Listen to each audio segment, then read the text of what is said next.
Eh, ¿Me querés hacer co-host o Ah, habilitarme? sí, quisiera. Ahí va. Listo. Eh, Bien, este es. Sí, ahí están viendo, ¿no? Determinación de CK. Estoy mostrando exactamente lo mismo que mostré el otro día, pero ahora, post haber hecho todo, espero que tenga un poquito más de sentido qué fue lo que hicimos y por qué, y chequear que estén entendiendo cada uno de los datos que están poniendo y por qué lo estamos haciendo de esa manera, etcétera. Eh, es porque sentí el otro día como que por ahí quedaban algunas dudas de por qué es esto, de qué es cada uno de estos parámetros, etcétera. Entonces, este es el ciclo. Ah, y porque en el TP van a tener que poner este ciclo, o sea, hay que justificar de alguna manera que esta es la expresión que nos permite calcular la capacidad, la constante del calorímetro. ¿Sí? O sea, no puedo poner esta fórmula porque sí, tiene que venir de algún lado, entonces yo tengo que mostrar el ciclo que construí para determinar el CK. ¿Sí? Entonces, ¿hay alguna duda de este ciclo, de cómo está armado, de qué es cada paso, etcétera? ¿Por qué el delta H global es cero? ¿Por qué la suma de estos dos me dan cero? ¿Cómo escribo cada uno de los dos delta H? ¿Cuál es M1, M2, el CP, los delta T1, delta T2? ¿Todo eso está claro? Si no, este es el momento de preguntar todo. Y la parte teórica, o como más de entender bien qué está pasando de por qué el delta H es cero. Como Porque que el, lo acepto, pero no lo tengo muy claro. Bueno, perfecto. Bien. O sea, yo no voy a hacer la demostración de estas cosas, o sea, de que delta H a presión constante es Q, pero eso lo pueden buscar en la introducción teórica de la unidad 5 de INO 1, que ahí está explicado y están estas deducciones, si mal no recuerdo. Y si no, seguro que cuando cursaron se las dieron, pero bajo ciertas condiciones lo que me pasa es que o el delta H o el delta U, ¿se acuerdan? El delta U era el de energía interna y H era entalpía. Bajo ciertas condiciones nos pasaba que el delta de esas magnitudes, o sea, el cambio en la entalpía o el cambio en la energía interna, era numéricamente igual al calor intercambiado entre el sistema y el medio. ¿Sí? En particular, para el delta H me ocurre que cuando yo estoy trabajando a presión constante igual a la presión externa, me queda que el delta H es numéricamente igual al calor. ¿Sí? Eso sale, o sea, si vos ves la expresión de delta H, empezás a reemplazar que delta es delta U más delta P por B, distribuirse del delta, no hay cambios de presión. O sea, haces toda esa deducción, vas a llegar a que delta H es numéricamente igual al calor intercambiado. ¿Sí? Eso es porque estamos trabajando a presión constante igual a presión externa. Eh, o sea, sin ver la deducción, básicamente me tenés que creer que eso es así en estos momentos, pero digo, podés buscar la deducción y te prometo que se sigue y que llegás a esta igualdad. ¿Sí?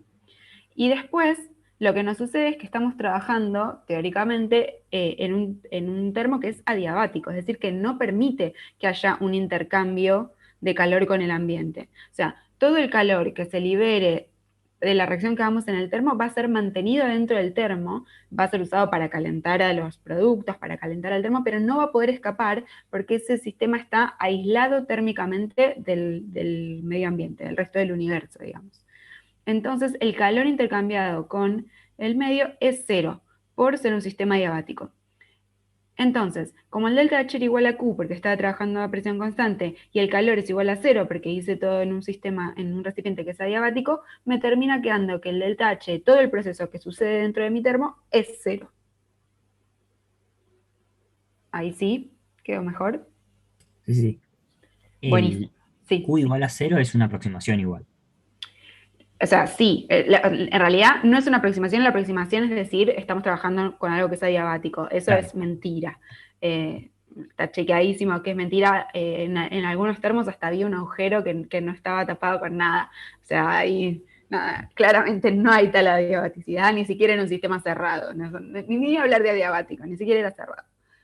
Así que claramente es una aproximación y es una fuente de error, pero bueno, o sea, es una de las suposiciones, claramente la suposición más fuerte que hacemos en el TP, pero es una de las suposiciones. Bajo esa suposición, Q es igual a 0, o sea, no es aproximadamente 0, sino que es igual a 0.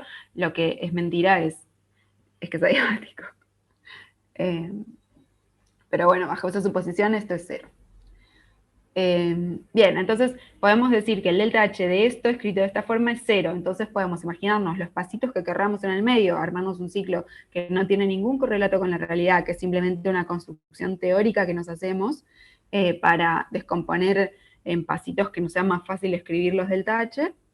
Y la suma de todo el camino va a ser igual al paso original, que era 0.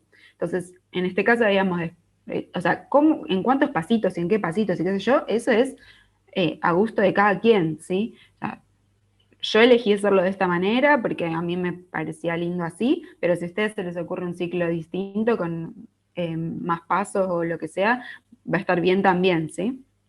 Yo pongo acá un ejemplo.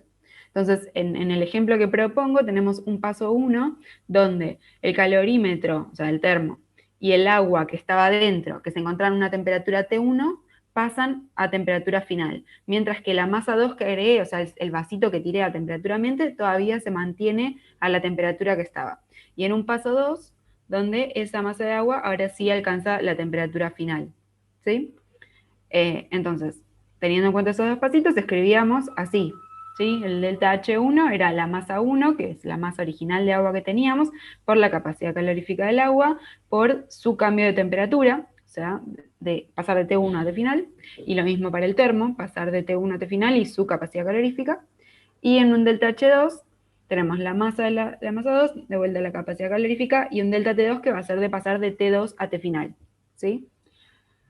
Algo que nos va a suceder es que T1 era una temperatura caliente y T2 era una temperatura fría, y es de esperar claramente que TF va a estar en el medio de las dos, ¿sí? ¿Por qué digo en el medio? Y porque pusimos masas similares de agua. Está el termo de por medio, pero digo, va a ser algo cerca del medio. No es que pusimos 3 kilos de una y 2 mililitros de la otra. Entonces va a estar más o menos en el medio, tirando a uno de los lados, ¿sí? Pero cuestión que un delta T va a ser negativo y el otro va a ser positivo, ¿sí? Acá nos empiezan a jugar los signos y no hay que colgar con eso, ¿sí? Porque si yo pongo mal los signos me va a dar todo cualquier cosa. Bueno, entonces simplemente, si ustedes están de acuerdo con plantear esto de esta manera, simplemente es igualar la suma de estas dos cosas a 0 y despejarse acá. Y así es como obtengo la expresión, ¿sí? Bueno, esto pudieron calcular sus CK, no hay ninguna duda con eso. Tuvieron, quienes pudieron realizar la experiencia 2 veces, ¿tuvieron valores parecidos o muy distintos? O sea, depende en qué orden consideres muy distintas, ¿no? O sea, como que, perdón, como que a mí el primer CK me había dado 62,418 joules por grado centígrado, y en la segunda experiencia me dio 37,316, y bueno, tal, promedio me dio 49. No, claro. Algo.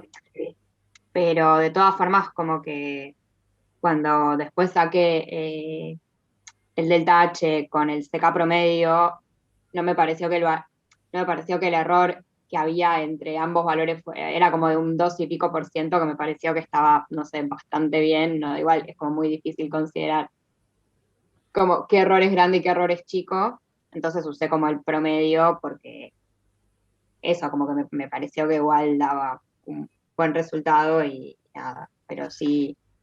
Pero De repente hay mucha diferencia entre uno y otro, puedo cambiar el análisis y de última despreciar uno. claro, exacto. Es tal cual como vos decís. O sea, yo hice esa pregunta y la respuesta es, bueno, ¿qué es parecido para vos? Y eso siempre es algo que vamos a decidir en todos los experimentos, ¿sí?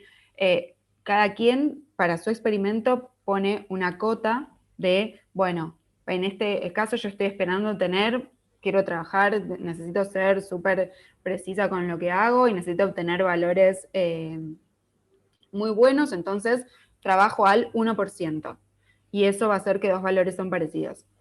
O no, esto es un aproximado y con obtener una diferencia del 10% estoy conforme. Entonces, esa es una decisión que hay que tomar en cada experimento. O sea, la respuesta es esa. O sea, ¿qué es parecido? Bueno, depende cuál sea el error con el que estoy dispuesta a trabajar. Entonces, en este caso, que es un experimento así medio rudimentario, digamos, para mí yo pondría una cota en el 10 o 15% como mucho de diferencia entre dos valores de CK para promediarlos y usar el promedio. Si ya están más alejados que eso, que es lo que te está pasando a vos, Nina, por los valores que dijiste, ya esos dos CK no los puedo promediar porque son demasiado distintos, o sea, ese promedio no está representando ninguna de las dos situaciones, ¿sí? Es como que tengo uno acá y uso el del medio, eso probablemente en alguna de las dos experiencias hubo, o bueno, o quizás, o sea, no hay forma de saber el valor real como para decirte, no, este es el que está bien y en este te equivocaste o lo que sea. Pero claramente en algunas de las dos experiencias pasó algo, pero esos dos valores no son equivalentes, o sea, no puedo promediar y usar eso. Entonces, como no tenemos un criterio para elegir, bueno, y entonces cuál de los dos que dijiste es el correcto, lo que vamos a hacer es lo que vos dijiste, agarrás ambos